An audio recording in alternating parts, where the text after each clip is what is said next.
Sijawahi kuuliza swali kama hilo. Jamani, mbona unaniuliza swali kama hilo? Radio ni kukaa pamoja. Ndio ile chemistry inaingia. Lazima management ikubali, wacheni wagongani, mwishowe wataingiana. Lakini mkichange utafanyika.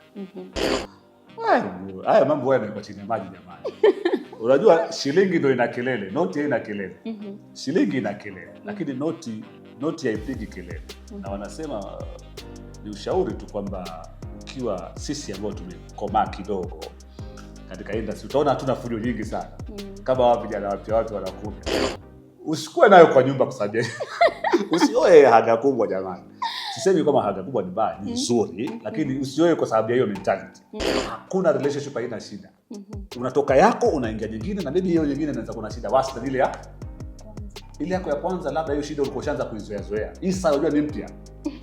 Hii ni mpya. Sasa Mwakideu, umelipwa sanitizer ndani ama hujalipwa? Asante kwa hilo swali. Kwanza nilikuwa nasubiri sana. Nidhani interview yote nini. So so that's why I'm also throwing this party on the 20th, because you never know what will happen after 20th, to be honest. Nataka tu watu wakuje wote tupige sherehe kwa sababu huenda tena unajua nafasi kama hiyo huenda pia ndo kama yani kuwaita ni kumalizia umeelewa Midea TV, spilling the tea, setting the trends.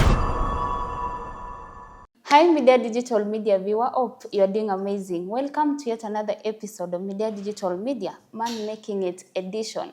And today we have brought somebody who has made it both in his career and personal life. Currently, he's marking 20 years on radio, celebrating 20 years of excellence in broadcast media. What is the secret to lasting in the industry this way? And what is his future plan? Ladies and gentlemen, allow me to present to you the big boy of radio, Alex Mwakideu. Mambo vipi? Fiti kabisa. I love the introduction. I love the introduction. Wewe ni legendary, lazima upewe introduction ya heshima. Naipenda. Thank you so much, Rose. Nashukuru. And thank you so much also for honoring our invite kukana sisi hapa. Anytime. Yeah. Anytime. We know 2024 imekuwa mwaka wa aina yake. Yes. Kuna wengi walikuwa wanasema huu mwaka lazima mniite bosi. Tuko November wajaitwa hata chairman, lakini bado tunaamini miujiza. Wewe pia ulikuwa na azimio zako mwaka huu. Ulikuwa unataka kupata ka 6 pack na ututese na matatu. Hivi ndio imetimia.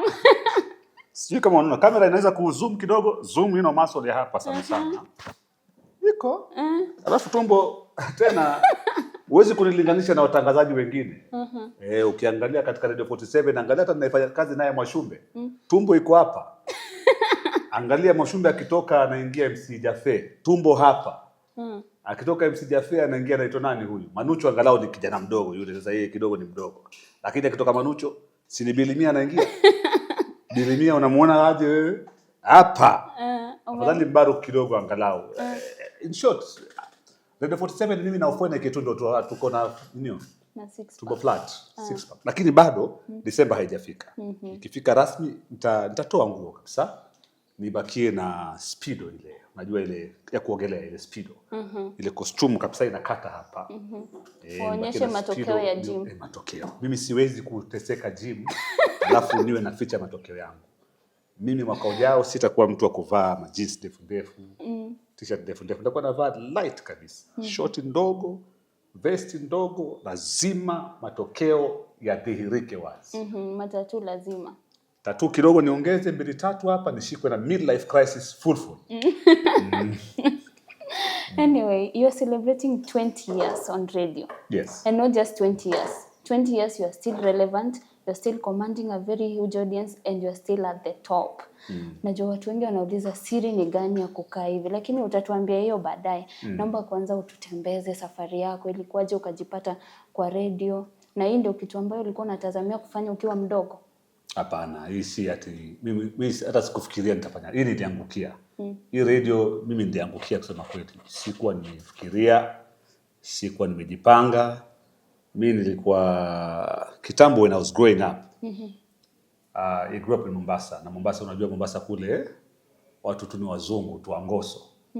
Unaona, tutafuta walami, pata mlami, kimama fulani pale, ukipatia burudani, wewe Ujerumani straight.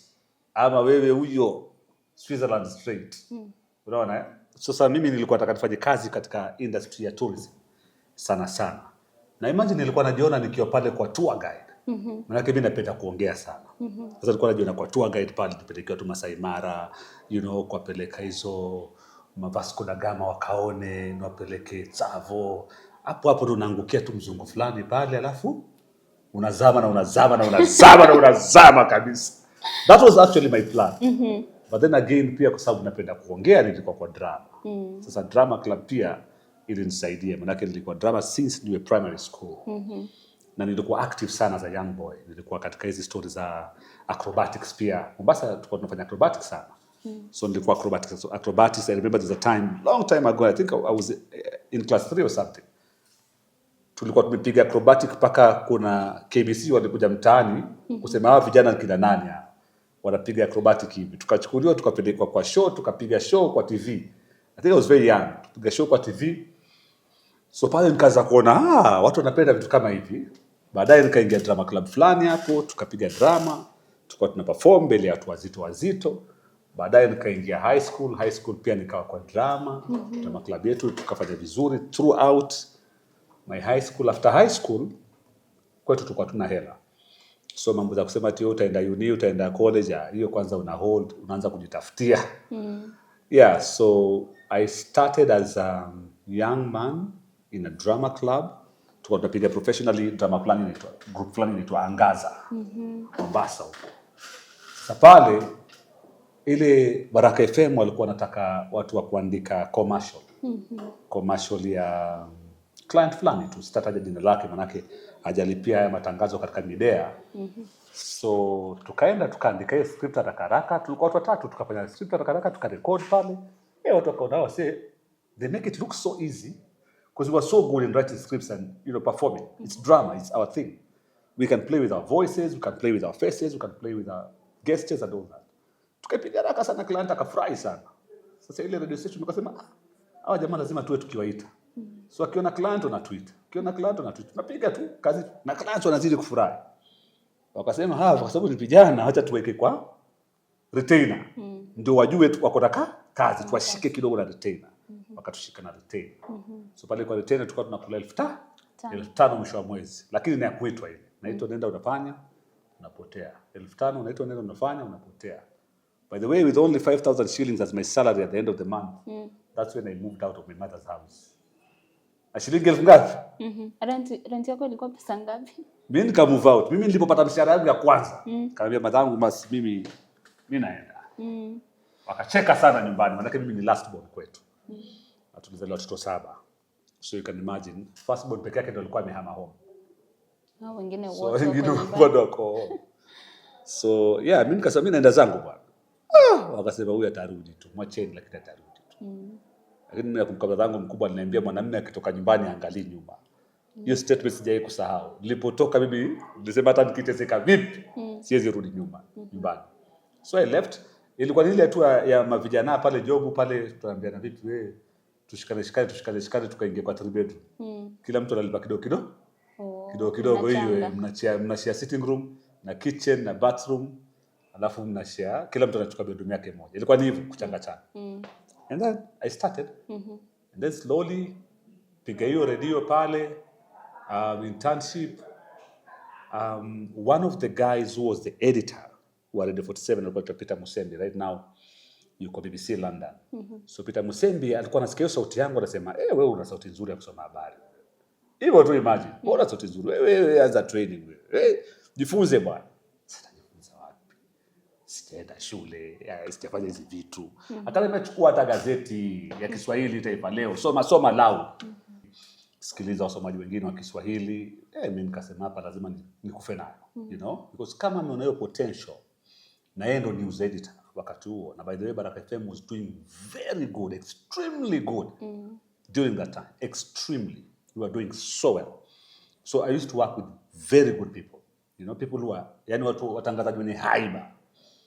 Mimi nikaanza mazoezi tena sana, tena zaidi. That was the only thing I was doing. I was like this could be my only opportunity, you know, to change my life completely. So I didn't take it lightly kabisa.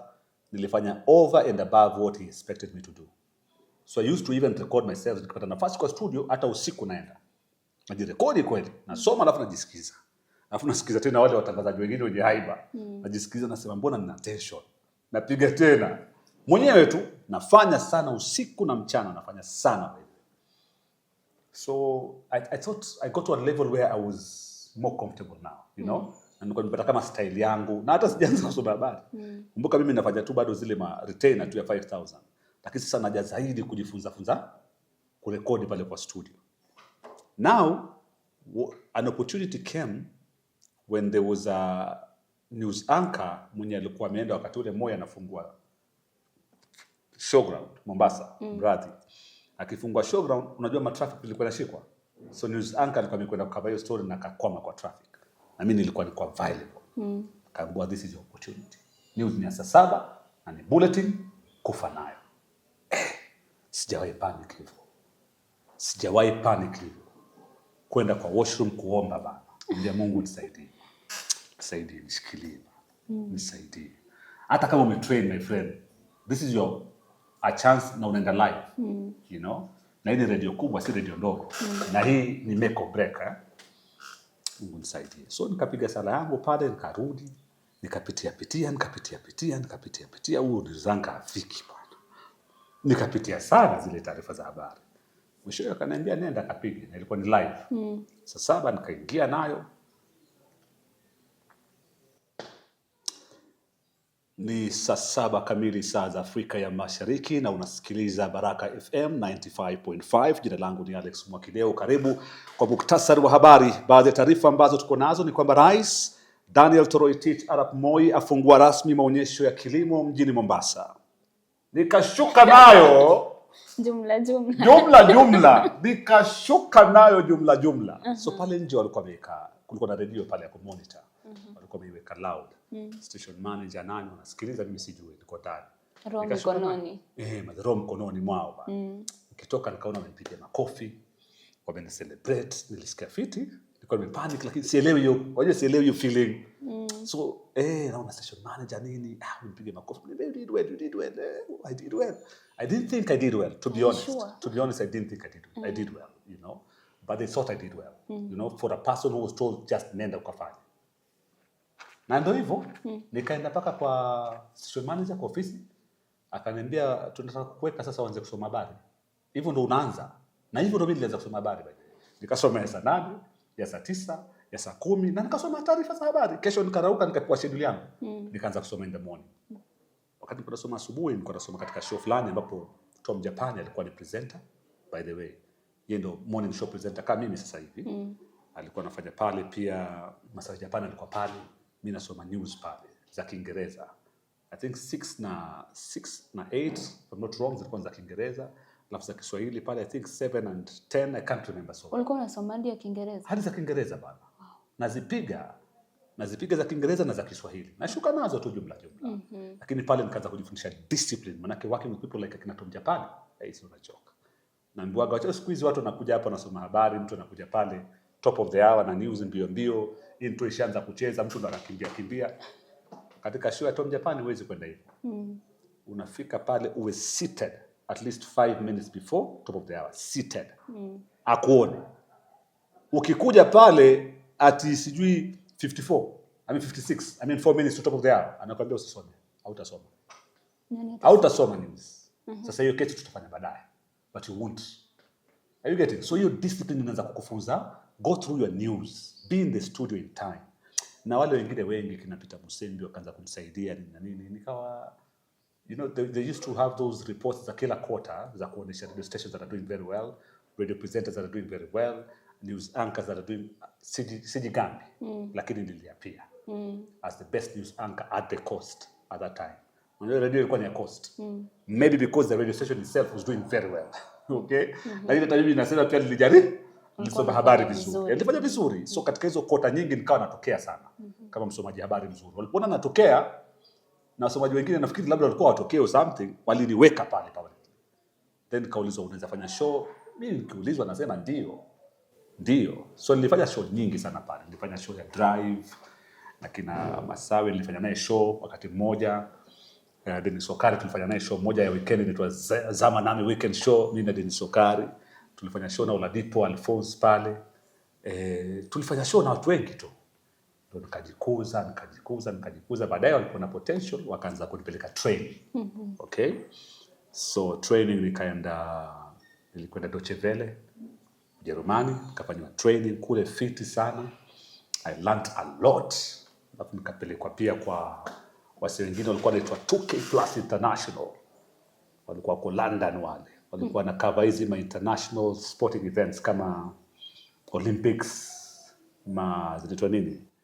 zinaitwa nini? Commonwealth Games. Nikapanda ndege mara ya kwanza baada naenda Australia. Nikaenda Australia nikapiga ma Commonwealth Games pale. And you know with them you are doing stories for all Swahili radio stations in Africa, not in Kenya. So naweza kuwa naongea na mtangazaji kutoka Kongo. Kwa sababu Kongo kuna radio fulani ya Kiswahili. Kuna eneo wanaongea Kiswahili.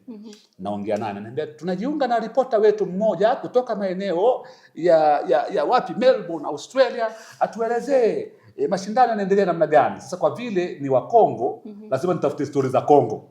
Ushaona wale athletes wao wanaendelea vipi. Sasa naanza kuongelea athletes wao kule na wapatia coverage live. Nikitoka hapo baadaye naingia Uganda kidogo, na wapatia coverage, naingia Tanzania na wapatia coverage, alafu Kenya sasa ndo zaidi. Alafu lazima pia nipeleke coverage yetu ya nyumbani Baraka. So it was a lot of work. That was a lot of work. I would do that, then nikaenda Olympics pia the same thing. Hiyo ilikuwa tu ni experience.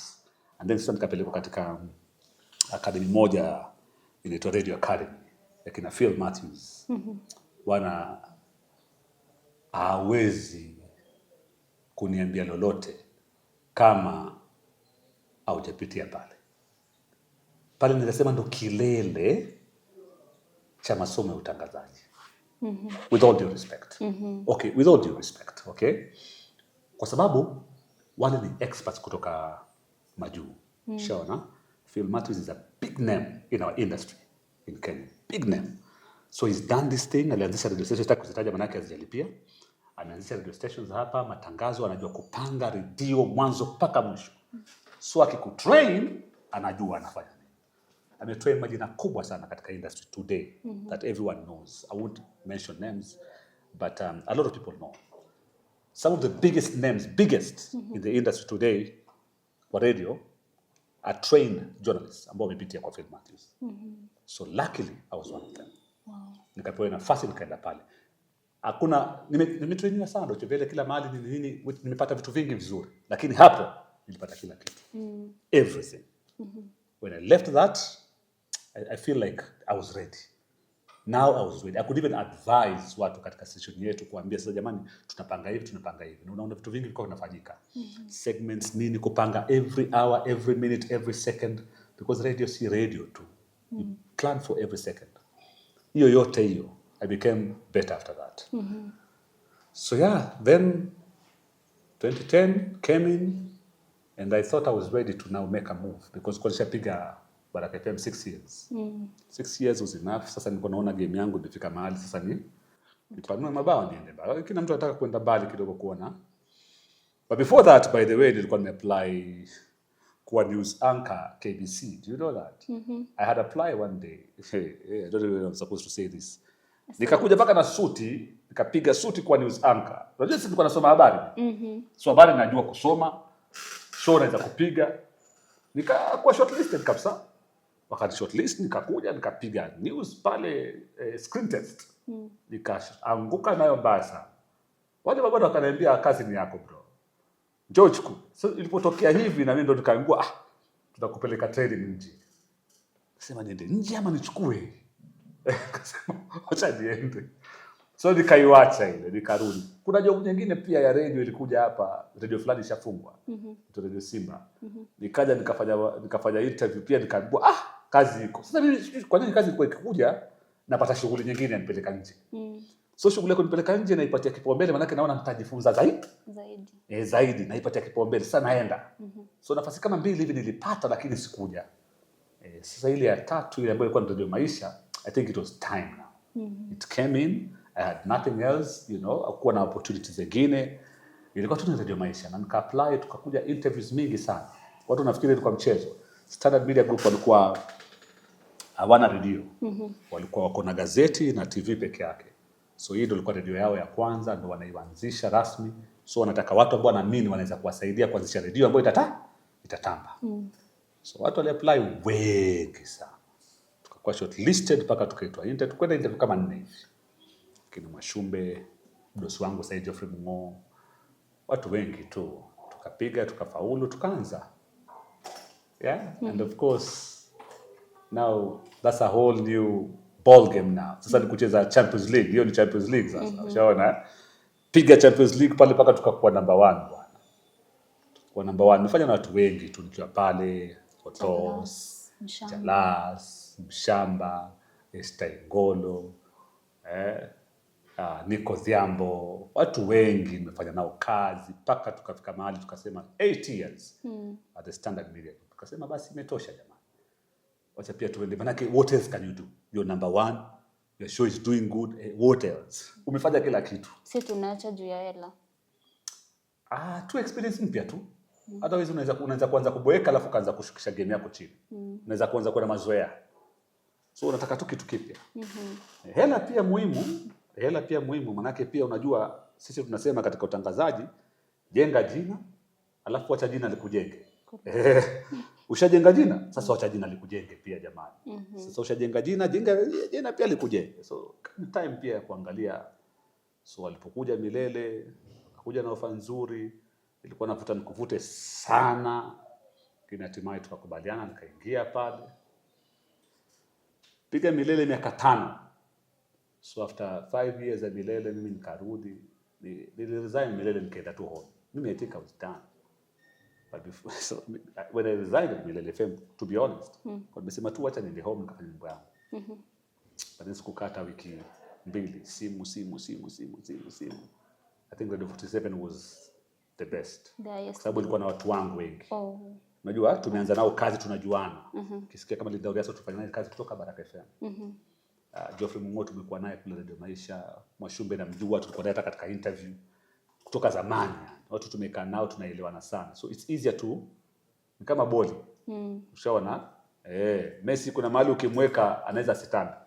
Lakini kuna mahali ukimweka na wachezaji wake wale anaowajua vizuri midfield na nini atatamba kutamba. Nikakuja huko. Lakini hii ndio kumalizia. Nikitoka hapa siende kwingine.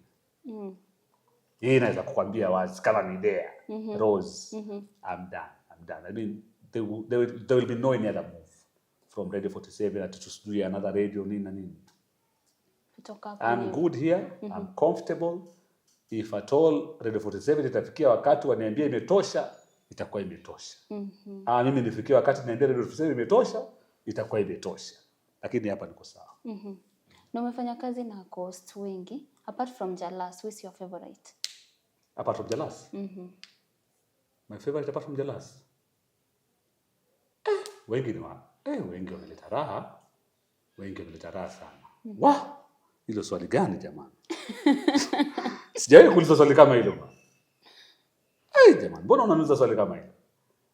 Sasa mbona mimi unajua radio haikuagi ati apart from Jalas who's the best. Jalas watu wengi wanasema tuliingiana sana because tulifanya muda mrefu sana. Ajalana. Tufanya karibu miaka 8. Let's say around 6 years together. And apart from that you are friends. We are friends. You get? Mpaka tumefanya muda mrefu pamoja. Mbona mtu kama Will Broder ameleta raha sana pia, lakini tumefanya naye muda gani? Kidogo. Karibu 3 years peke yake. Shaona? So you can't really compare. Niko Thiambo pia tulifurahi sana but ilikuwa muda mchache sana. Otos pia ilikuwa kali sana lakini muda ulikuwa mchache sana. MC Tricky the same. Are you getting? So your time huwezi kucompare na Jalas. Jalas tumekaa muda mrefu sana. That's why tukawa mabeste, tukafanya show, tukaelewana zaidi. Radio ni kukaa pamoja. Ndio ile chemistry inaingiana. Lazima management ikubali, wacheni wagongani, mwishowe wataingiana. Lakini mkichange itafanyika. So wote Will Broder imekuwa kali, ni enjoy. Otos imekuwa noma sana, Niko Thiambo, I miss it. MC Tricky the same. Imekuwa kali wote by the way. Alafu pia ni yule mtangazaji ndio anajenga show, anafanya comedian pia anakuwa mkali. You get it? Ushaona? Sasa mtangazaji, the main presenter always anafanya comedian ana shine, alafu show pia inang'ara. Ushaona? Sasa ni wewe unamtafuta yule comedian, unaona wapi ndio huwa anatamba zaidi. Ukijua hapo ndo anatamba, ndio unamchota zaidi hapo. Ndio anawasha moto zaidi, ndio show inakuwa kali zaidi. So that takes time. Na umefanya kazi Radio 4 mpaka sasa. What do you remember about each and every station umefanya kazi? Mtu akikutajia Baraka nini inakuja? Baraka family. Tulikuwa family sote. Ushaona? We were a very tight family. To date, by the way. We are still a very tight family. Tulikuwa group moja ya watu wa Baraka wa zamani sana. To date. Baraka ilikuwa ni familia. Tulikuwa tunajaliana sana beyond even work. Ushaona? Nataka kujua huyu anaendeleaje, tulikuwa tunasupportiana sana. Pale, that is what I can remember. That's why there was a lot of support from Baraka. Baraka actually built Alex Mwakideu to be the person that I am today. Shanielewa, eh? Kwa wengine nimekuwa kazi tu sasa. Kazi tu imesonga. Lakini who built Alex Mwakideu to be the person that he is today? It's Baraka. It's Baraka FM. So pale family na ile kujengana na kusaidiana na kukuzana. Yaani Baraka ileta baraka. Unaelewa? Radio Maisha. Pale sasa ni tuseme ni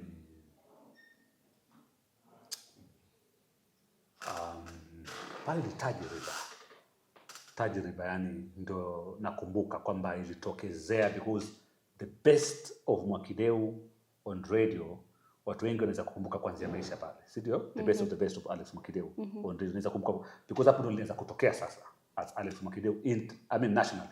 Kwa sababu Baraka ilikuwa ni local radio station ya Coast, but sasa ile ilikuwa ni platform yangu ya kwanza ya national yenye nilianza kuifurahia zaidi, kuongea na watu wa Bungoma. Nilikuwa nimezoea tu kuongea na watu wa Kilifi, Kwale, Taita, kidogo Chuda nini. Now I'm talking to people from Turkana, Kisumu, Migori, Homa Bay. Tunasikia tunaitwa show Turkana bwana. Tunaenda Turkana na Jalas. Watu wanatungoja kwa airport. Kwa airport wengi na boda boda, watu tunashuka airport, watu wamefurahi. Tunabebwa kwa gari, watu wanatufuata na boda boda wengi, tunasema hizi ndo gari. So hiyo ilikuwa ni Baraka, Maisha ilikuwa ni experience mpya kabisa kwangu. Ya kushika sasa taifa zima. And of all the 4 stations, which is your best moment on radio? Best moment on radio? Yeah. Ile yenye stand out. Umetangaza, umeinterview watu, umefanya vitu kadha wa kadha, lakini what is your best moment? Kwa radio? My show with Jalas was just the best for me. And I had the best time then, you know? I had the best time then. It was easy. I didn't have to think so much. It just happened. When it happened, I think I would say that. Again, we had a lot of moments when we went out for outdoor to go and meet our fans. A lot of times. You know, so those to me were the moments when I would be in a local club huko Bungoma ndani. Tunakwenda na mafanzo wamekuja wengi na tunatokea na unapiga nduru na tunapiga sherehe nao paka asubuhi. Then tunaenda kwingine. We used to like leave on a Friday and tutaweza kutembea hata kama ni club kama 3. You get it? Tupitie Narok, kutoka Narok, tupitie Kisii, tukitoka Kisii, tupitie mahali pengine. Kote huko tunapiga show. Na watu wanatungoja na tunakwenda na hiyo kukutana na watu. It was the best. It was the best of the best. And what is your lowest moment? Ile ni karibu nikuweke chini. Unataka ni unajua huwezi kuongelea radio vibaya. Watu ambao walikupatia kazi. So ukisema niseme lowest moment yangu ni Maisha ama ni Baraka ama ni Milele ama ni 47, sasa itakuwa sasa na choma picha pale jamani. But anyway, my lowest moment kwa my career. Lowest moment in my career. Ilikuwa ni wakati tulikuwa kwa COVID. COVID-19. Unajua pale kwa COVID-19 basically media industry ilisuffer sana. A lot of people walifutwa. Retrenchment ilifanyika sana, unaona mabesti zako na kwenda home nini, unaelewa? Hiyo nayo it was low manze. Hiyo ilikuwa imeenda sana. Ikafika paka time all of us tukaambiwa lazima tuchukue pay cut Like for us guys, kula pay cut ya 50%. That was the lowest. I think radio hajai kusink that low. Today hajai kusink that low. That was the lowest of the lowest. Yeah. And then it happened when I was with Milele FM. Okay. And throughout your career, what is the biggest investment in umekuwa nayo as you mark your 20th year on radio? Your biggest investment? By investment you mean money-wise? Uwekezaji tu, kitu umewekeza itakusaidia when you retire. Oh, when I retire? Yeah. Na mambo nini midea. Haya mambo yanakuwa chini ya maji jamani. Unajua shilingi ndio ina kelele, noti haina kelele. Shilingi ina kelele, lakini noti haipigi kelele. Na wanasema ni ushauri tu kwamba ukiwa sisi ambao tumekomaa kidogo katika industry utaona hatuna fujo nyingi sana. Kama wapi jana wapi wanakuja. Hatupendagi sana kusema ati umeweka hii, lakini kiukweli mimi industry imenikuza sana. That's why I'm celebrating 20 years by the way. That's why I want to put up a party to celebrate and invite watangazaji wote wa media zote. Waje tu kwa sababu watangazaji huwa hatujisherehekei, okay? So investment niko tu na mambo mengi tu jamani. Mengi tu yapo hapa na pale. Na yote hayo ni pesa ya media. I can confirm that I am living a very comfortable life with my family and my children. Sina shida na pia na familia. Unajua sisi Afrika tunakuwa na inaitwa nini? Familia kubwa zaidi. Extended. Apart from your inaitwa? Extended family. Tuko sawa kabisa. And about your party on 20th. Shabiki anaweza toka Wajir, Turkana, akuja sherekea na wewe, or who is going to attend? Kuna special guests 20 special guests nimewalika mwenyewe. Okay? Apart from that, kila mtu aje tu. Bora upige pamba. Bora ukija pale kwa gate tutaweka security very tight. Usikuje kimalamala. Usikuje kimalamala. Piga pamba, huwa. Ni black and gold. Na unajua Mwakideu yeye upiga kuua. Usibembeleze pamba hiyo siku. Kama ni fundi wako wa cherehani, unamfuata unamwambia kupime suti. Wanaume ni suti. Suti safi nyeusi and a touch of gold. Hiyo siku ni ya kuonesha dunia ijue watangazaji ni kina nani.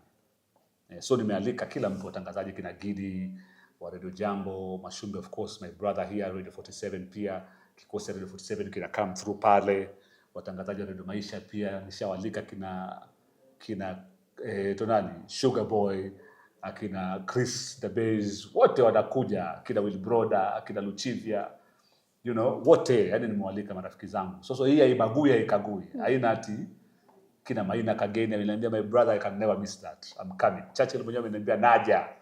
You know, so wazito wanakuja wengi. Pia katika industry ya sanaa na watu wengi ambao tumekuwa pamoja katika sanaa, unaelewa eh? Tangu waanze na waona kina Otile Brown, kina Aroboy, Sauti Sol pia tumetembea nao pamoja sana, kikosi mzima wale. So nimealika watu wengi sana. Waje pale na nimwambia hata ina mambo mengi. Nikuja tu kusherehekea. Tabe story tu ndogo tu ya Mwakideu pale. Peter Musembi huyu yuko BBC London. Ameniambia I'm trying. I'll find my way to be there. So Peter Musembi, imagine. Boss wangu wa Baraka FM, Sheila Maina, station manager. Awesome, amazing woman. Ameniambia Mwakideu I'm taking a flight. I'm coming. Shona, Esther Ngolo tulianza naye job tangu Baraka FM tukaja naye Maisha. Ameniambia na book flight sasa. So ni event moja ya kiungwana na heshima sana. Haina mbwembwe mingi, haina mbwembwe na haina kiki. Uungwana, heshima, ustaarabu. Event ya haiba ya hali ya juu. Karibuni jamani. Tutafika, tuwezi kosa. 20 years on radio, bado unatamba uko juu. Najua kuna wengine wako bado on radio but jina karibu imepotea kidogo ama following kidogo imepotea. Mtu anaweza taka kujua siri ni gani? Wale ambao wanasema Mwakideu unataka kuwa kama wewe, siri ni gani ya kukaa hivi? Radio siri ni kujituma kupindukia. Okay? Kama unataka kutamba, jitume kupindukia. Jitume kupindukia means, you see, like I'll tell you one thing. Right now what is trending today?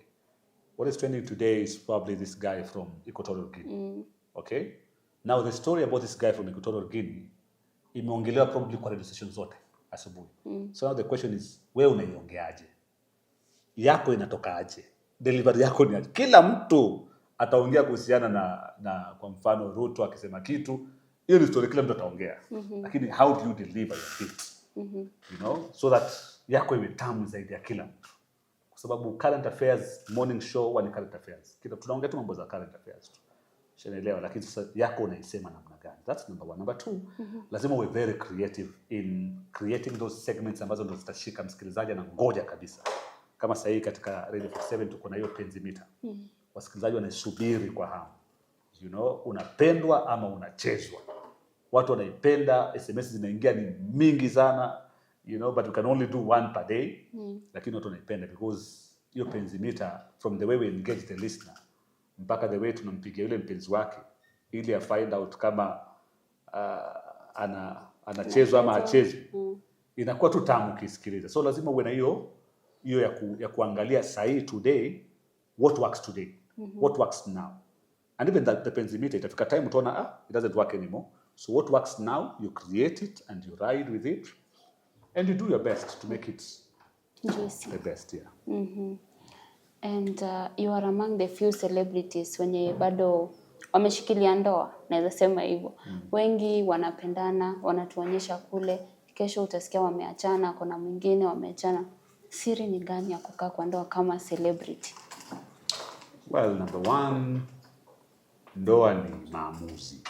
Mimi wanasema kila siku watu wanafanya mchezo sana wakati wafanya maamuzi. That's the number one reason watu wanaachana. Kwa sababu kuna mchezo mingi sana. Huyu amemtia mimba huyu, ndio maana wanaachana. Are you getting? Ati sasa tuoane because uko na mimba yangu. Hatutaoana because uko na mimba yangu. Tuoane kwa sababu tunataka kuoa. Ushanielewa? Ama tutaoana kwa sababu ati tulisoma pamoja. Ushaona? Kuna viji sababu vya kipuzi tu. Ama tunaoana kwa sababu umeona career yangu inatamba, you know, kwa sababu za kipuzi tu.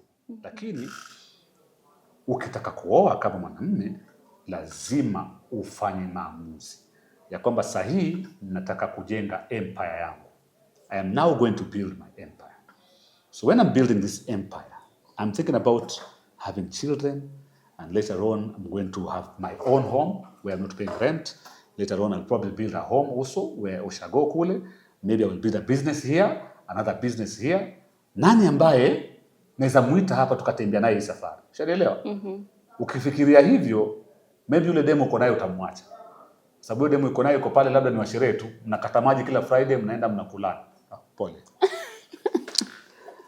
Lakini umenielewa? Ushanielewa? Sasa ati wewe uko naye Friday kila siku kwa sababu ana haga kubwa, umefurahia, unataka hii haga ukue nayo kwa nyumba. Usikue nayo kwa nyumba kwa sababu usioe haga kubwa jamani. Sisemi kama haga kubwa ni mbaya, ni nzuri, lakini usioe kwa sababu ya hiyo mentality. Because itafika time utaanza kufikiria petite ndio inaweza. Ushanielewa? Maana binadamu tuko hivyo. In short, they say when you fall in love, you can fall out of love. Kwa sababu hapo ni feelings tunaziongelea. Ukioa hata mchungaji huwa akuulizi, nasemaga kila siku, ati Mwakideu, do you love Rose?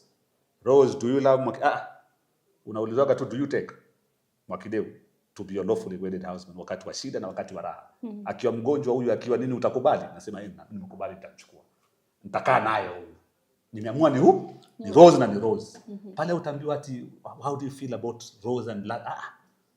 Hata Biblia inaga hizo maneno. Zati mnapendana aje?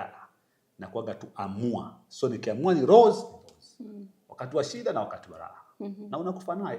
Because ukitoka unafikiri hiyo next utakuwa na shida. Nani amekwambia hutakuwa na shida na next relationship? Hakuna relationship haina shida.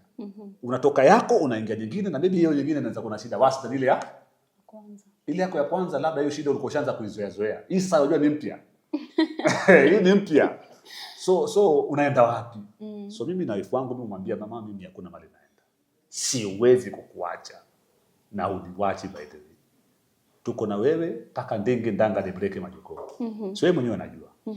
Si kwamba sisi tuko perfect. Hakuna perfect yoyote. Mimi mwenyewe nimechoma picha mara kadhaa. Yeye pia mara kadhaa amechoma picha, nimefanya vitu sipendi.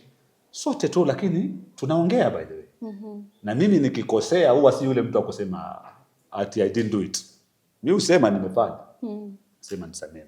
Nikikosea. Yeye pia akikosea kaomba msamaha. Nimefanya. Nisamehe. Kuna siku kaomba msamaha live on screen. Sasa ni kukubali makosa. And when do you think celebrities kuzi wanaachana sana? Hiyo tu ya hawakuwa tayari. They were not ready. They were not ready to settle down and start a family and get into that relationship. Watu hata hawajakaa. Mimi nilikaa peke yangu bachelor miaka mingi sana. Mpaka nikatosheka. Mimi sina haja kurudi kwa bachelor sasa hivi.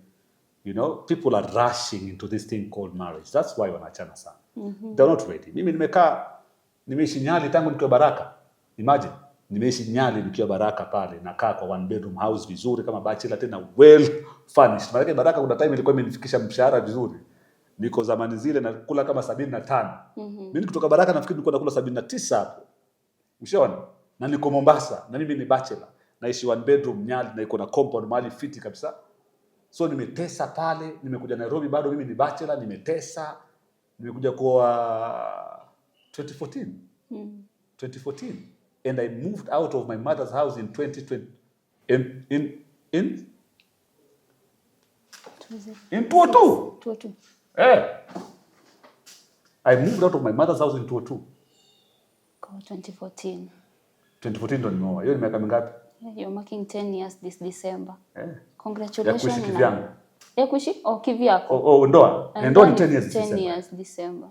Kuishi kivyako ni around 22. Yes. Are you getting? 22 years? No, wewe nayo unanipatia miaka mingi. Wewe Rose vipi wewe? Kwani hesabu yako iko wapi? Si umetoka 2002. 2002. Nikaoa 2014. Oh. Sorry. 12. 12 years. Imagine nimepiga 12 years naishi solo kama bachelor. So unajua hiyo ni time yenye unasema yenyewe sasa wacha nianzishe familia. Sasa watu hawana hiyo. Mtu ametoka kidogo kwa mamake, amekuja amepata deal kidogo, amefanya blog, hela imeingia, amenunua gari, sijui kama amekopa ama hajakopa, lakini yuko na gari mpya. Sasa mimi na wewe tushapendana tunaoana. Kwa ngumu. Ndio maana unaona sisi tumetulia. And you're also marking, is it 5 years za kuacha pombe? In fact, is it 2019? Niliacha 2019. How many years are those? 5, eh? 5 years. Ya kuacha pombe. Do you remember the first time ulikunywa pombe? Naweza kumbuka kweli. Or who introduced you to alcohol? I think I can remember. I was in high school, by the way. Oh. I was in high school. Nilikuwa ni bia tu, na bia iko nipeleka mbaya. Kwa bia mbili tu. Kwa tumetoroka shule. Ati bia mbili. Bia mbili tu, tulikuwa tumeenda club fulani ya reggae. Tumetoroka shule, nilikuwa mtundu sana nikiwa high school. Sana. Tumeenda club fulani ya reggae pale, I think nilikuwa bia mbili tu, na iko nipeleka mbaya. Karudi tu fresh home. Nikaona bia si mbaya. Lakini kuna siku nilikuja nikakunywa I think ni vodka, karibu half. Solo. Unaona ile ya tamaa, alafu sasa baadaye ndo nikunywa na washikaji. Baadaye nikakunywa na hiyo nipeleka mbaya sana. Kidogo nifikiri pombe itaniua. Ile unasemaga sinywi tena. Na bado unarudi. But sikuwahi kuwa mlevi mimi, ati mlevi. Throughout my life, sijawahi kuwa mlevi. Hakuna point nitasema ati pombe ilini affect. Sikuwahi kuwa na any health condition, any issue with my health because of drinking. Ati kukosa kazi ama nini, kuharibu family nini, nothing. Zero. Mimi niliacha tu because my mother never used to like history ya pombe. Alikuwa ananiambia tu usiache. Kwa nini tu na wewe namwambia mama mimi nitaacha siku moja. Don't worry. Siku moja nitaacha. Kwa sababu alikuwa pendi tu. Si ati kwa penda ni affect. Hakuna mtu kwetu wa familia yetu alikuwa affected na pombe by the way. So I used to think kicheke bazangu mkubwa nakata maji tu vizuri, anapiga kazi yake fresh, family iko sawa kila kitu. Anakuambia tu wazi pombe isikuharibie chochote. So tumemanage vizuri. So nikasema kwa sababu madangu alikuwa ameinsist sana nitawa. So when she died in 2019, that year, that's when I stopped. Nikasema hayuko kuniona lakini acha niache tu. Afurahie. Mahali akienda tunkaacha baadaye. About talk to addicts, how do you get over alcohol? Kuna wengine huacha wanaenda rehabilitation tena wanarudi. How do you completely get over alcohol? Everyone is different and everyone has a different experience. And everyone, unajua ile inaitwa nini ile moyo wa kufanya kitu ni tofauti kwako na kwangu. Unaelewa? Mimi naweza kuwa nimeacha pombe hivyo na watu wakasema nimeacha haraka sana kwa sababu mimi niliacha tu asubuhi moja by the way. Asubuhi tu niliamka hivi na jana yake nilikuwa nimekata maji sana. Na niliamka fiti nikapiga shower. Kwa na fashion fulani ya best yangu Jalas. Tukaenda kwa hiyo function na nilikuwa nimepiga maji sana usiku. So nilimka late kidogo, nikafika pale tukashikana na washikaji wetu, tukaenda tukapiga function vizuri, kaisha, tukamaliza. Tukitoka hivi jamaa walikuwa tufungueni mzinga basi sherehe iendelee. Mimi nikamwambia sipigi. Piga. Nikamwambia nafikiri nitosha. Nisikate maji tena. Imagine just like that. Na ikaisha. Okay, so that is Mwakideu. But the other things that Mwakideu is probably struggling with. Unaelewa? Siwezi kuacha haraka. Kuna vitu vingine labda siwezi kuacha haraka. Unaelewa? Alafu kuna vitu vingine wewe pia unaweza kuacha haraka, Rose. Mimi siwezi kuacha haraka. Unaelewa? So kila mtu ni tofauti. So lazima ujielewe wewe. Ujijue wewe. Mimi pombe kweli naweza kuacha haraka, mimi kweli kama Mwakideu. Ukijua siwezi, basi sasa anza kutembea na mtu kama Mwakideu. And then you count one day. Hapana chati nimeacha miaka 5. Mimi tunajua sisi nikienda kulala leo nasema leo sikukunywa. Leo tarehe 5 nimelala sasa nimefunga usiku nimesema good night and I close my eyes and sleep. Nasema 5th of November 2024 sikukusupport. Hivyo na ulale na ishi. And you see for me was I told myself marafiki zangu wote bado nakata maji. Bado napiga sherehe.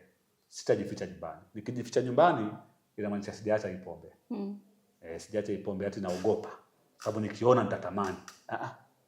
Huko kwa sherehe niko vile nothing changed. Unakunywa soda? Nakunywa soda. Sipendi soda by the way. Nakunywa either dawa ile ama nikunywa maji. Niongeze maji niongeze Red Bull kidogo. Ama energy drink yote ambayo iko available niongeze kidogo at least nipatie tu morale. Hivyo na tuko sherehe kama kawaida mpaka saa ya kwenda home. Hata pombe nanunua bado. Nanunua tena sana, kuna mtu tu nitamchukulia lakini mimi si. Bora tu washikaji wangu ni wale. Sina marafiki wapya. Unaona, so lazima ni hang out nao vile. And I will do that today, I'm still doing the same thing. Bado na hang out na pesa zangu wale. Pombe bado nanunua vile. Sasa haijanisaidia sana kihela. Kihela haijanisaidia sana maana bado nanunua pombe vile. But that tells me that nimewacha. Hata marafiki zangu wanakuambia huyu ani. Yeye tuko naye hapa lakini hakunywa. Hata kunywa. Mara kwanza walikuwa wanaona kama ambaye nitakunywa. Wananiwekea glasi yangu ya whisky pale na ice cream zangu zinaletwa pale. Wanaambia in case you change your mind. Chupa ndio hiyo kila kitu wewe weka tu. Naambia mtangoja. Mimi nikiamua nimeamua. Na usidulize natumia nini saa hizi. Tusonge mbele. Maana nakuona sana unaponiangalia wewe. Sawa, nimekatazwa nisiulize, sitauliza. Umesema ulikuwa mtundu wa high school. Kuna mahali niliona, unajua sisi wa Mbeya kazi yetu kuchokora tu. Kuna mahali niliona ulipigana na mtu ukafukuzwa shule, high school Shimola Teo. Ulipigana nani? Mwalimu fulani. Sikuwahi kupigana, haikufika hapo. Utundu ulikuwa lakini haikuwahi kufika hapo. Utundu ulikuwa lakini sikuwahi kufika mahali kupigana na mwalimu yoyote. Labda mwalimu anipige lakini mimi sikupigana naye. So sijui nani aliandika hiyo ama alisema hiyo, lakini mimi nimeona pia nyingi za urongo nyingi mtandaoni tu. Nimeziona by the way. You don't know my kids are grown ups. So now they can Google. They see these things but mwache mazee kuandika vitu zingine ambazo hazi make sense. Sasa wana tablet pale nyumbani, wana tablet zao wanaingia tu. Sema let's Google my name, na Google jina yake. Mwisho let's Google baba. Oh my god. Hey.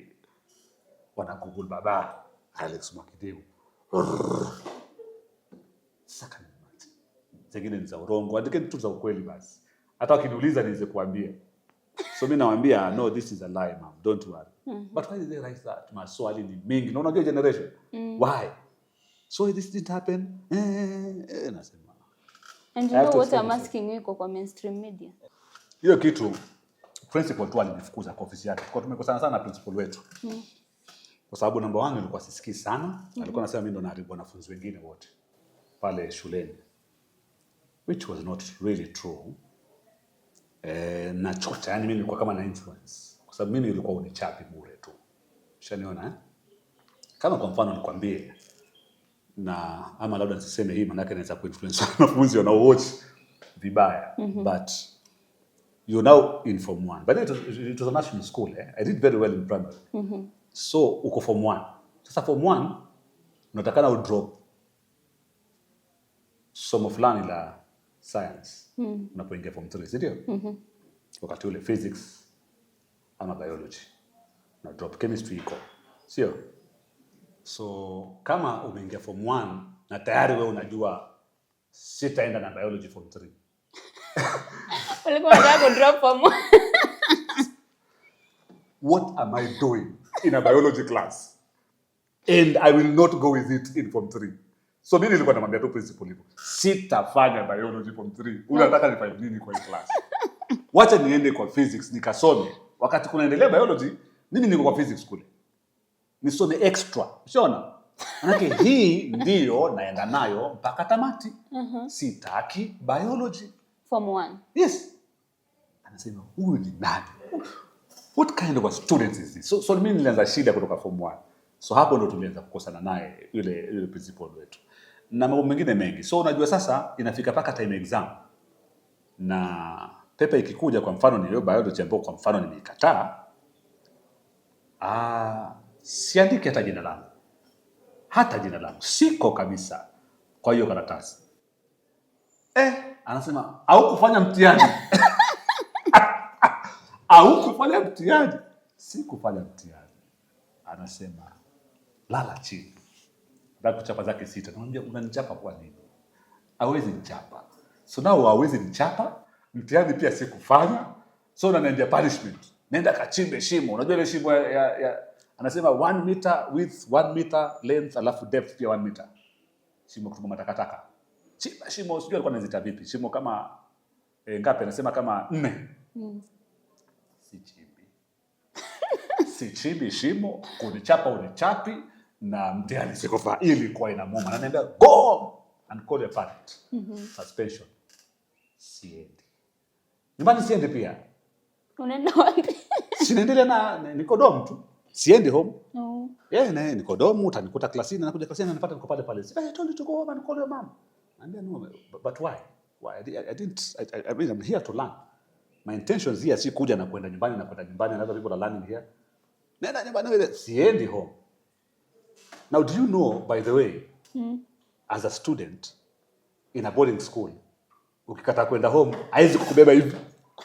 Unajua hivyo? Unajua hakuna gari hata imewekwa ya watoto wenyewe wanakata kwenda home, wabebe wapelekwe mpaka nyumbani kwao. You know that? So it will only take you to decide. Sawa, wacha niende. Lakini ukisema uende, what will happen? Wakipigia mzazi? Mzazi wanamwita. Wakati gani wewe wa simu gani? Wakati gani wa simu gani? Hakuna mzazi ana simu, yeye mwenyewe anaweza mpigia simu mzazi. Sasa ndio aende akamtafute mzazi wangu, najua anaishi wapi. Ataenda kumtafuta. So niko anakasi. Sasa hapo ndo asira ilianza. Anaweza kunichukia hapo kwamba sijafanya ule mtihani, sijakubali kuchapwa, sijachimba ile mashimo yake ya takataka na nyumbani pia sijaenda. Ananiona ba. Ilikuwa inamuuma. So kuna siku alinitaka pale ofisini kwake, nimwambia mimi siendi nyumbani. So yeye ndo alinifukuza na ile makonde. Mimi nikawa nakimbia kitukuza na makonde. I think people thought tulikuwa tunapigana. Ulikuwa unampiga. Lakini I can't fight. I mean I'm a young boy. How do I fight with a teacher? Hivyo tu. Na visa vingine vingi vibaya. Ulikuwa muuni wewe. Nilikuwa sisikii. Hiyo nayo ndio kweli. Hata watu washimu ambao wana watch sasa hiyo wanaweza kwambia. Hiyo nayo ndio kweli. Nilikuwa sisikii. Lakini ulimalizia hiyo shimo la tewa ndio limeza form 4. Hapo. Vizuri kabisa? Vizuri kabisa. Vizuri kabisa by the way. Wow.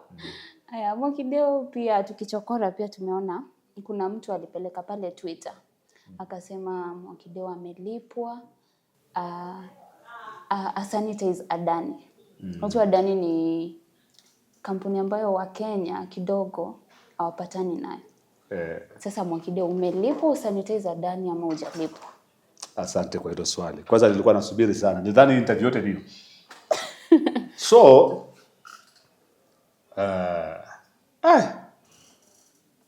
number 1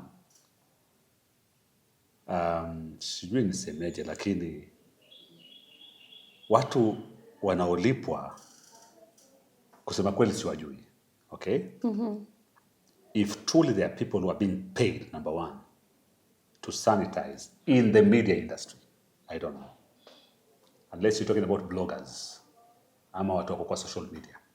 Lakini kwa radio, and I can speak this confidently, ama kwa TV ama kwa gazeti, I don't know. I don't know. And I don't think there's anyone ambaye amefanya media kwa miaka mingi kama mimi naweza kubali ujinga kama huo. So hao watu ambao walikuwa wanasema hii kitu ni mafala sana, for lack of better words. Kwa sababu mimi nikiwa katika media, katika group yangu ya WhatsApp, simu yangu, niko WhatsApp groups nyingi sana. Unaona na hizo WhatsApp groups nyingi huwa niko kwa sababu nimekutana na watu wengi sana. Wengine wako serikali, wengine wako upinzani, wengine wako wapi. Watu wako tu wengi. Unaelewa Ni hata kama elections zikikuja, utakuta niko group ya kwa mfano MP, mtu fulani anataka UMP Kwesero huko. Ananiingiza Mwakideu kwa group, ingiza Mwakideu kwa group, aone nafanya nini. So niweze kupasia information kwa radio. Haya, huyo labda yuko na ODM. Mwingine yuko na UDA pia ameniingiza kwa group. Umeelewa? Mwingine yuko sijui chama gani. So pia navyo niko tu kwa groups tu. Lakini hizo groups zote huwa ni information. But then most of them wanaziweka kwa archive. Ndio nisizione, masafa ni mingi sana. Ushaelewa? Alafu once in a while huwa naenda kwa hizo group na angalia nasema sasa what am I doing in this group? I left here. So hii ilikuwa ni group ya information about Adan. Okay? So people are being informed because now I needed to know what is happening. The side of the government. Sababu government hata kuita mtu interview hataki kuja. Hii serikali inatupatia shida Rose wewe. So now unataka kuinterview watu kuhusiana na Adan. I mean, mnauza nchi ama ni vipi? Mnauza airport. You want someone to come to the studio akueleze, if you're not selling the airport, then tell us what you're doing. Is it true that you've signed the contract already? So we have a lot of questions as journalists. We want to ask these questions because these are the questions our listeners are asking. We must ask them. So one of the people akaniambia kuna group hapa iko na information mingi sana zenye unauliza kila siku, ingia. Nikaingia na ni kweli there was a lot of information, lakini I can tell you for free, hizo information zilikuwa ni za kutetea Adan. Okay? So mimi hata neno moja sijaongea kwa hiyo group. Kwa group ya nani? Admin. Admin ni nani jamani? Manake nilileft. Unajua nilileft hiyo group kabla hiyo story trend by the way. By the way group nilileft before even that story came on. Trending na nani. Nilikuwa nisha left. Sasa mimi mwenyewe nilikuwa naona it makes sense. Let me tell you why I left the group. So one day I'm checking these groups naona watu pale sijui whether I'm supposed to say this or not. Lakini naona watu pale wanatuma inaitwa nini? Sitasema jamani. Si vizuri. Lakini naona hiyo discussion ya kulipwa kwenye hiyo group naiona. Alafu nilipoona hiyo discussion nikaona hii group ni aje? Kwani tena sio information? Watu wako mpangoni hapa. Unaelewa Nikasema jina langu liko hapa na watu wako mpangoni, nikajichuja. So even that guy who mentioned Mwakideu is part of that group that is sanitizing. What is it called? Adan, yeah. He's sanitizing. He's saying that because alipata jina langu kwa hiyo group. Unaelewa? So the only thing that person can give you is a screenshot that Mwakideu was part of that group kwa WhatsApp. Sure, because my name appears on that WhatsApp group. That is the only screenshot that person can give you. Hakuna mahali nimeongea kwenye hiyo group nikisema ati Adani ni nzuri. Mimi sipendi Adani. Huo ndio ukweli. Kibinafsi. Sipendi mtu yeyote yule ambaye anakuja kuchukua space ambayo ni internationally kutoka nje, achukue space ya Kenya, alafu afanye biashara na Wakenya. I don't believe in that personally. That's number one. I always believe that government iko na enough money, which is very true by the way. Serikali iko na pesa ya kutosha kufanya mageuzi yote inayotaka. Unaelewa Maana hatujaangalia pesa zinazoibiwa, hatujaangalia ghost workers ambao wanafanya. There is a lot of billions of money zenye zinapoteaga Kenya azizingatiwi. Alafu sasa unasema unataka kuleta Adani afanye biashara Kenya. So mimi I've never been sijai kuchampion anti-Adani na sitaki na siwezi na sitawahi. And I'm not saying this because of the people on Twitter. It's just a personal thing. I can't do it. Iwe ni nini ile expressway pia imejengwa hivyo hivyo. Expressway. I still believe Kenya ingejenga expressway. Sasa tunalipia barabara ambao ni ujinga sana. Hatufai kulipia barabara kama nchi. SGR bado tunailipa kama mkopo. Hatufai kulipia SGR. Mimi siamini na siko katika hiyo side ya kuchukua kitu alafu Wakenya walipe katika nchi yao. Are you getting? We should be just traveling in Kenya. Tengeneza SGR, tutembee tu, muko na pesa ambazo mnaiba mingi sana. Sasa mnaiba alafu mnaleta Adani, mnaleta expressway, mnaleta SGR. So before you know it, Rose, tutakuwa tunalipa sana nchi. Unapanda expressway unalipa, unaenda SGR unalipa, unaenda airport unalipa, unaenda huku unakatwa SHA, huku unakatwa nini. My friend, mshahara yako hapa mbele itakuwa inakatwa paka unakuja unajuta. Unaelewa? So I can't support that. But this guy just had a screenshot. Screenshot kwamba Mwakideu alikuwa part of the group. Part of that group. Sema sasa Mwakideu amelipa kusanitize ndani. Mtu anaweza uliza hii group kulikuwa na wanahabari wengine? Sikuiangalia my dear. Sikuiangalia. Sikucheck eti kina nani walikuwa ndani, kina nani hawakuwa ndani. Sikuona mwanahabari mwingine. Okay, sikuangalia sana. Sikuitilia manani. In fact, I'm telling you, iko katika zile archives. Groups zangu mingi tu pale. Once in a while I check them out, nasema sasa what am I doing here? So naangalia kwanza what have they been. Unapata kama 1500 messages. 1500. So you've not been active. Unacheki tena unaanza kuona hapa watu wanaanza kuongelea mambo ya kulipa, watu wanaanza hii group ni nini tena? Una left. In fact I left before umsiaseme. Lakini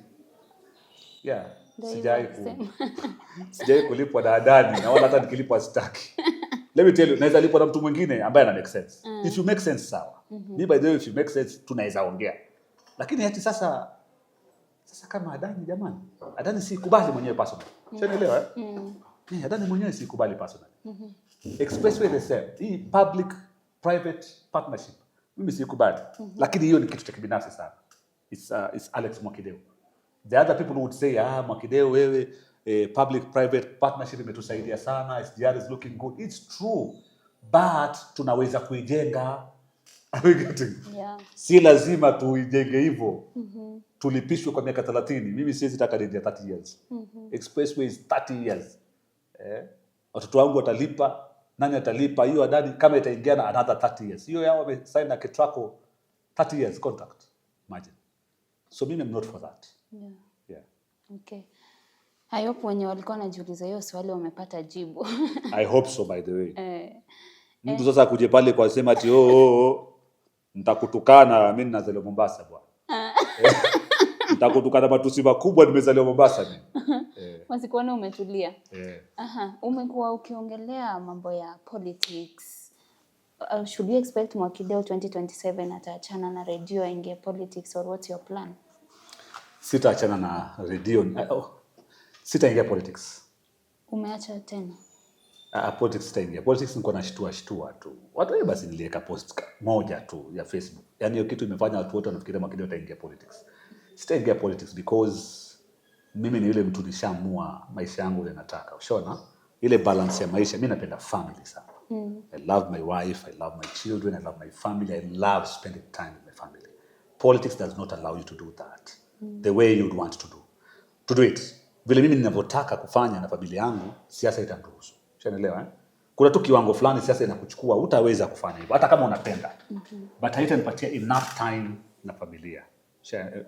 Napenda niende holiday kidogo na familia, nicheze nao, niende shuleni kuchukua report zao. I go to school to take their reports mwenyewe, nisikie mwalimu ananiambia nini. I do that myself. So naenda nasikia Zemi, nasikia Tanya, nasikia Naya, naongea nao, naambia mama, you see this is where the challenge is. Are you getting? As in napanga sana watoto wangu because najua nimetoka wapi. Unaelewa? So this to me is extremely important. Nothing can take that away from me. If I get into politics, that will happen. It will take even if it's not the entire, but a bit of it, itachukuliwa. And that is the reality. See, I have friends in politics. I have friends in politics. Tuna hang out sana karibu kila wiki. Tunatia stories sana, mtu anakuambia mazee siasa imeniteka. Yaani watu wanakuambia hizo vitu unasema hapana. Unaelewa? Lakini si ati kwamba sita support siasa. 2027 nita support sana siasa. Nitakuwa katika position, nataka kujiweka mahali penye naweza kusupport watu ambao nafikiria kwamba wataleta mwamko mpya. Unaelewa? Watu wataleta mwamko mpya. That's what I want to do.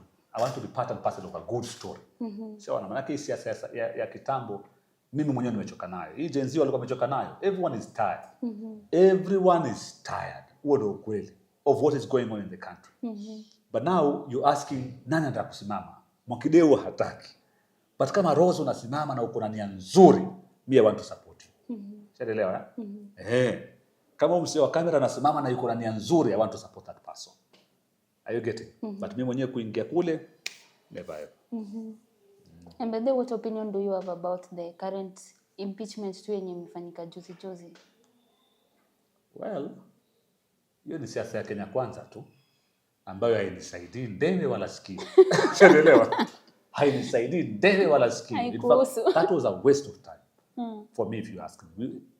Tulikuwa tunapoteza tu wakati tu. Na watu wawili ambao wako na ego zao ziko juu sana. That is not a national agenda. It's not a public agenda. Sisi tuna mambo mengi kama wananchi. Wananchi wana mambo mengi wanataka kufanyiwa. So hiyo ni issue gani ambayo ilichukua attention for almost 1 month? The whole country imepause. Issue ni Gachagua. Kindiki Gachagua. Shughuli. Kindiki Gachagua hapa na mwanamke hapa anataka kwenda kupata huduma hospitali haiwezi kupata. Dialysis haiwezi kupata. You know? Naambiwa kwamba NHIF haitumiki, SHA unaambiwa kwamba bado sijui nini. Hiyo back and forth yote na huku nyingine inaendelea tu. Nobody is talking about it. Mimi usema hivi Rose, in politics, if you want to see changes kama kwa nchi kama ya Kenya, first of all you need a president ambaye ana udikteta fulani, kiwango fulani cha udikteta, lakini ana nia nzuri sana kwa mwananchi wa Kenya. So udikteta wake anauweka ili mwananchi aishi vizuri. Unaelewa? So kwa mfano tuseme wewe ni waziri wa afya. Okay? Wewe ni waziri wa afya ni nani? Nyote tunamkumbuka na kumincha. Hao sasa wameingia wametulia kweli.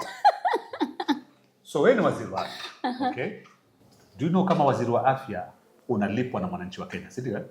Mshahara wako unalipwa na mwananchi wa Kenya. Tuseme takriban milioni 2. Okay? So na marupurupu tu mengi tu unalipwa na mwananchi wa Kenya. Unalindwa na wanajeshi ama polisi wa Kenya, unaendesha magari ambayo yanakuwa fueled na Wakenya, ambayo yamenunuliwa na Wakenya. Most probably unaishi katika nyumba ambayo inalipwa na Wakenya. Kila kitu unachofanya wewe unafanyiwa na Wakenya. Ili ufanye nini? Ufanye kazi. Kazi gani? Yenye nimewekewa pale nifanye. Ambayo ni gani? Ya kuwapatia afya nzuri. Afya nzuri kwa Kenya, sio? So wewe tumekulipa kila kitu utupatie afya nzuri, na unasema okay sawa Kenya nimewapatia hii afya nzuri ambayo wewe mwenyewe huitaki. Wewe huwezi enda hospitali. Are you together? You can't go to that hospital. You can't go to that Kenyatta hospital.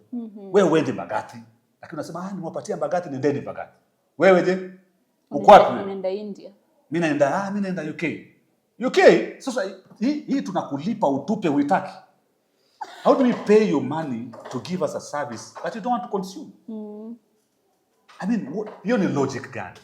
Hiyo ina make sense vipi? Haijawahi make sense. How do we pay you as the Minister of Education we pay you, tunakulipa utupatie education ambao huitaki. Jamani, tunakulipa na hii education unasema mtoto wako aingie Olympic primary. Olympic staki. Mtoto wangu atasomea London. Sasa wewe sisi je, nyinyi wenu wasomee hapa. So kama president, kama nchi, nataka mimi ningekuwa bungeni leo, ningekuwa nafikiria policies kama hizo tu. Kama wewe ni mfanyakazi wa umma, unalipwa na umma ili kutoa huduma kwa umma, basi wewe pia pokea hizo huduma za umma. Are we together? Otherwise sasa wewe unapokea huduma za kibinafsi, unalipwa na umma, utoe huduma za umma, lakini wewe unapokea huduma za kibinafsi. Aje sasa? Wewe nenda Kenyatta pia. Nenda Mbagathi. Leo hii ingekuwa tunamuona Sakaja ameingia Mbagathi pale amelazwa. Amekama Malusi. Mama Lucy pale unamuona tayari Sifuna yuko pale amelazwa, Mama Lucy pale anaekewa maji. Let me tell you, when that happens, Mama Lucy itakuwa na madaktari daily. Every day. Kutakuwa na madaktari Mama Lucy, manake huwezi jua mtoto wa William Ruto anaweza kuja hapa. Are you getting? Si ni babake ni ninio? Na insurance yake ni ya umma. Mtoto wake anapelekwa pale kabisa. Utaona pale madaktari wako, nurses wako pale, maji yanatiririka, mashiti ni safi, mashine zote zinaguruma zinafanya kazi, ICU inafanya, because you never know. Watoto wa viongozi wanakuja hapa anytime. Maana kiongozi mwenyewe anaweza kuja. Services za umma zita improve only when wale watu wa umma tunawalipa waanze kuconsume hizo services zenye tunawalipa watupatie. Otherwise they will never improve in Kenya. It will never happen. And that's true. Are you getting? It is as simple as it will never happen. You can take it to the bank. It will never happen because they are going to India, to London, to America. It will never happen. So unafikiri yeye kama anaenda America anataka wewe ana shida anajali nini? You're discussing Mama Lucy na hata hajawahi kuiona. Hata hajui iko wapi. Hajawahi kufika hata Mama Lucy. Anaiona online. Hawa ni watu ukiwapisha hivi. Mwenyezi Mungu nisaidie pap. Unachukua ID yake. Sasa wewe ni mfanyakazi wa umma. Unampatia kitambulisho cha umma. Hicho kitambulisho cha umma ndo atapokea huduma kila mahali. Haezi enda nje, haezi enda wapi. Ndio upasuaji ulikuwa unataka. Sawa. Basi tutapasua hapa Mama Lucy. Na utaona kutakuwa na madaktari wazuri wa upasuaji Mama Lucy. Na itakuwa successful kabisa. Kila mtu atakuwa anaenda Mama Lucy anafurahi. It will be successful. Even the schools will work. You know? Even the transport system will work. Everything will work. Purely because they are consuming it. They will not want to consume bad health services. Wataenda bungeni watasema mara moja, hospitali ni chafu bwana, zitasafishwa. Watasema nilikuwa kule jana lakini hakuna daktari, madaktari watawekwa, watalalamika. They will complain and you see changes zitakuja very fast because now they are consuming it. Yeah. That's a very great insight. And sasa Mwakideu tukimalizia, maybe just tell people what you've not said throughout this interview. Just tell people what you want to tell them and you've not said throughout this interview. By the way, unajua sijasema lakini hii radio imeniharibu masikio masikio yangu siku hizi tena sisikii vizuri sana. Niko na kitu kinaitwa mild hearing loss. Kwa mbali, ndio imeanza ile stage ya kwanza ile. So if I continue like this, it might get worse. Actually, as I speak right now, I'm supposed to start using hearing aids. Hearing aids. So it has affected me in a way.